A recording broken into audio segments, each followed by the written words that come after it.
একজন ব্যক্তি রক্তশূন্যতায় অর্থাৎ রক্তের অভাবে মারা গেলেন এবং তার জন্য জিয়াফতের অর্থাৎ সল্লিশের আয়োজন করা হলো মৃত ব্যক্তির জন্য। সেই অনুষ্ঠানে মৃত ব্যক্তির আত্মীয় স্বজনরা উপস্থিত হলেন।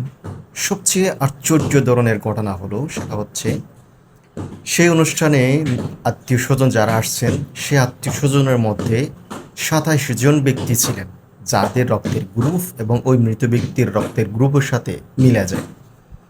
বুঝতে পারছেন মানুষের মানবতা এবং মনুষ্যত্ববোধ কতটুকু পর্যায়ে চলে গেছে। মৃত ব্যক্তির জন্য মানুষ যতটা না মানুষ দান খয়রাত করে মৃত ব্যক্তির চল্লিশ আয়োজন করার জন্য, কিন্তু একজন মুমূর্ষ যে ব্যক্তিটা মৃত্যুশয্যায় মৃত্যু পথের যাত্রী সেই ব্যক্তিকে মানুষ ততটা সাহায্য সহযোগিতা করে না। আফসোস এই জাতির জন্য।